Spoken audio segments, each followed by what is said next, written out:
L'Ascom in questo senso, certezza della pena, una battuta velocissima, siamo in chiusura. Sì, io qui più che come Ascom, come da residente, come da cittadino, come da italiano, io ho sempre lo sconforto quando finiscono talk show, dibattiti in cui uno dice il dottore ha detto che devi morire, no? Allora, voi siete i rappresentanti amministrativi, ma siete i rappresentanti della politica sul territorio. Bene o male siete inseriti in contesti che vi vedono rappresentati con i vostri partiti a Roma. Io ho lavorato per tanti anni in azienda, ho fatto il dirigente prima di essere un commerciante o un imprenditore. In azienda mi hanno insegnato che non bisogna mai smettere di indignarsi. Quando le cose non vanno bene, quando un dipendente, un operaio in catena non vede qualcosa che non va, deve farlo presente. Perché altrimenti uno finisce queste trasmissioni, no? Chiude la televisione, va a casa e dice "Oh, ragazzi, il dottore ha detto che devi morire". Io non mi ci ritrovo, cioè della serie dobbiamo, noi come associazione, ma io come Ruggero Rovelli sono a disposizione della città nella quale lavoro, nella quale vivo, nella quale stanno crescendo i miei figli adolescenti, perché altrimenti se non c'è la forza di prendere veramente in mano questa situazione, alla fine possiamo parlare di tante belle cose.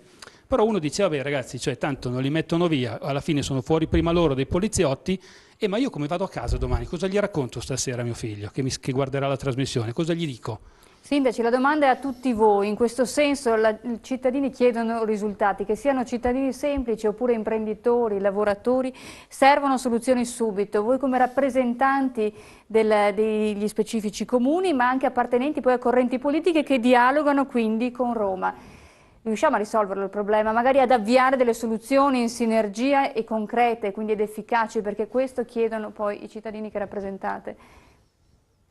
Beh, facciamo un giro. Facciamo un ultimo giro perché siamo in chiusura. Grazie. Ma io credo molto, per esempio, anche nella tecnologia. E a Padova investiremo parecchie risorse in telecamere con sistemi intelligenti che quindi si accendono e vanno a puntare proprio nel punto dove ci sono dei movimenti, e ne installeremo non 10, 20 ma centinaia di telecamere a Padova.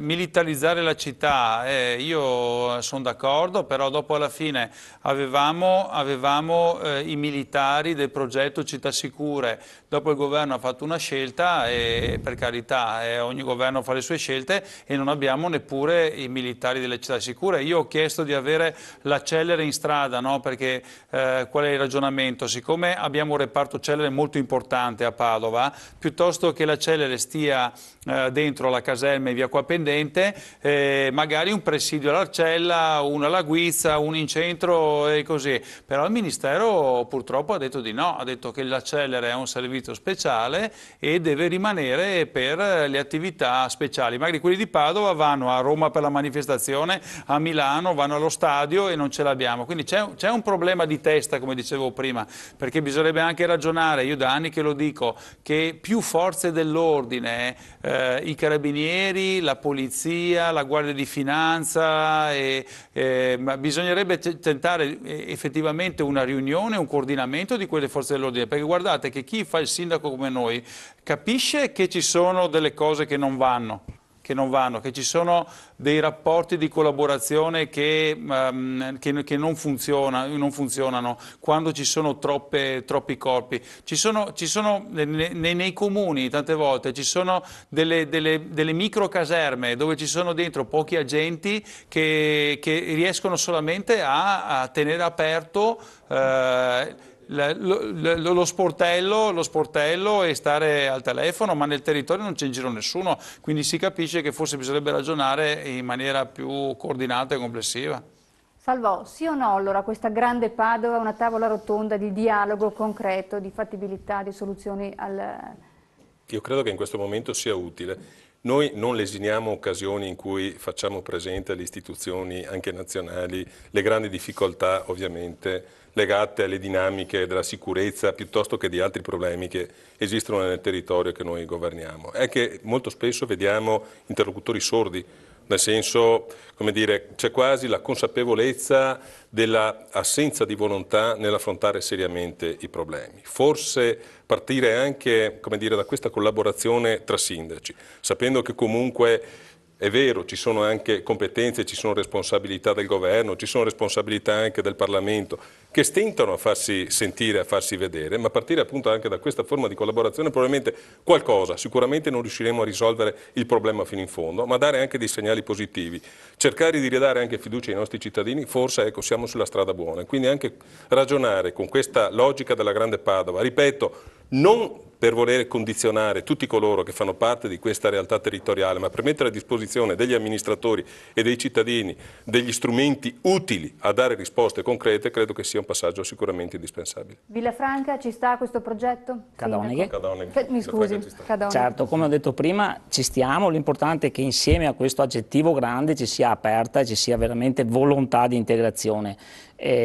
Quindi sicuramente, perché il cittadino deve essere sempre l'oggetto, diciamo, il focus del nostro operato, e cercare però, ripeto, ecco, di essere aperti, e quel campanilismo positivo che ho sentito nominare prima sia proprio una sottolineatura di identità, dove anche la sicurezza, permettetemi solo 2 secondi, è fatta sì dalle forze dell'ordine, da una grossa riorganizzazione, ma anche di integrazione tra chi vive il territorio, quindi non rinchiudersi in casa, non avere paura, sento l'allarme e chi se ne frega, cioè magari chiama anche chi sente l'allarme.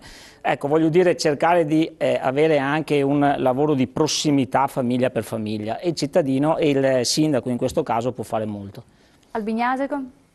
Ma io, anche per riprendere quello che ha detto prima il rappresentante di Ascom, dico che siamo sulla strada giusta, perché questo ragionamento che si è aperto in questa serata è un ragionamento che vuole far diventare grande un territorio. Far diventare grande un territorio significa farlo diventare competitivo, riuscire ad avere una progettualità per quanto riguarda la sicurezza, tra gli investimenti per le infrastrutture, significa avere una dimensione che si fa sentire verso chi è sopra di noi, e che se in questo momento non risponde al territorio glielo faremo sentire attraverso la Grande Padova. Rinuncini, Ponte San Nicolò. Grande Padova assolutamente sì, diciamo già, chi ben comincia dicono che è a metà dell'opera, quindi credo ci siamo. E mi piacerebbe, proprio per rispondere anch'io ad Ascom, alla provocazione, credo che, come probabilmente qui a volte non si percepisca neanche l'appartenenza politica, no? Se di una civica, di un sindaco di destra, di un sindaco di sinistra, credo che anche a livello parlamentare, probabilmente in certi temi così importanti come la sicurezza, e quindi cominciare ad applicare quelle leggi molto semplici che il cittadino comune già propone, forse tutti facessero un passetto indietro, arriveremo a un risultato più efficace, daremo risposte migliori ai nostri cittadini in maniera molto anche più perché un sindaco efficace. è il sindaco di tutti i suoi cittadini, non di chi l'ha votato. Questo è anche importante sottolinearlo, perché poi si prescinde. Assolutamente sì, sulla questione della Grande Padova, nel senso che credo che oggi nessuno possa dire di essere in grado di far fronte a questi ostacoli in maniera decisiva da solo. Però, ritornando al mestiere che facciamo, cioè i sindaci devono occuparsi di presidiare il territorio, di farlo nella maniera più intelligente possibile, anche grazie alla tecnologia, credo anch'io molto alla tecnologia, e ricordandoci che però il nostro scopo non è quello di riempire le galere, insomma, perché questo non è un obiettivo, non può aiutarci, perché significa che il reato comunque è già stato commesso. La direzione che possono prendere i sindaci è quello di dire: presidiamo il territorio con le forze dell'ordine, con la sinergia fra le varie declinazioni delle forze dell'ordine, con la tecnologia, in modo tale che fare reati diventi sempre più difficile. Questo deve essere il nostro obiettivo, e se raggiungessimo noi questo obiettivo come amministratori, io credo che dall'altra parte anche la fase legislativa che consenta di dire sì, ci sono delle leggi che consentono anche di fare in modo che chi ha compiuto un delitto, o comunque delinque, trovi anche la giusta pena, diciamo così, per quello che ha compiuto. Ecco, credo che questo sia una ulteriore sinergia fra i livelli semplicemente amministrativi, come sono i nostri, che hanno come obiettivo principale il presidio del territorio, e quelli invece che vanno poi a decidere quali saranno le conseguenze di chi ha compiuto queste male azioni. Quindi anche Vigo d'Arzere, sì. Sindaco, è una responsabilità importante, perché qua la Grande Padova piace, è un progetto trasversale. Io la invito di qui a qualche mese per raccontarci come è evoluto questo progetto nella concretezza proprio di queste iniziative che stanno già nascendo all'interno di Padova, all'interno degli altri comuni, ma che nasceranno poi in sinergia, immagino, tra proprio le esigenze dei diversi territori, da momenti di ascolto reciproco tra sindaci e comuni. Guardi, io penso di essere fortunato perché io sono stato anche sindaco di un comune più piccolo, quindi io so cosa vuol dire essere sindaco di un comune di 20.000 abitanti rispetto a realtà come Padova di 210.000 abitanti. E quindi questo deve far capire ai sindaci che il sindaco di Padova non vuole pestare i piedi ai sindaci della cintura, ma essere attrattore di servizi senza creare sovrastrutture, come dicevo prima, o carrozzoni che insomma la storia ci ha insegnato che non servono a nulla, ma se non a moltiplicare i centri di costo e la spesa. Io posso capirli, ecco, questo è il messaggio che lancio, perché è vero che il Comune di Padova ha 1850 dipendenti, 250 agenti della Polizia Municipale, quindi è una struttura importante, quasi fosse una regione, perché una regione insomma ha 2.500, la regione Veneto ha 2.500 dipendenti, quindi il Comune di Padova è una grossa macchina amministrativa, che però insomma qui c'è un amministratore che sa che i comuni della cintura hanno dei bisogni e che siamo disponibili a dare una mano ai comuni della cintura, sapendo che le sinergie portano delle economie di scala, che quindi lavorando insieme possiamo arrivare a avere dei servizi tutti migliori e che i comuni della cintura possono usufruire dei servizi che magari attualmente non hanno. Possiamo dire che i sindaci, se ci fosse qualche sindaco a casa che sta guardando la trasmissione e fosse interessato a far parte di questo gruppo di amministratori dei comuni appunto della provincia di Padova, può telefonare al sindaco, può telefonare ovviamente al comune di Padova, sì, per chiedere di far parte di questa tavola rotonda? Ma riprenderemo anche le riunioni, diciamo così, ufficiali, quindi non è quello il problema. Ripeto, le cose vanno fatte concretamente, quindi noi sperimentiamo come funziona, sono sicuro che funzionerà bene, quindi dopo le estendiamo anche poi a chi... un modello per poterlo poi replicare. Per forza, perché sono realtà diverse che devono dialogare per erogare dei servizi che non devono essere uniformi, perché non possono essere diversi da Padova, dal Bignasego a Ponte San Nicolò, a Vigo d'Arzera, a Cadoneghe, a Villafranca, cioè i cittadini che vivono nella cintura devono avere la stessa identica erogazione di servizi, anche perché alla fine pagano le stesse tasse, quindi...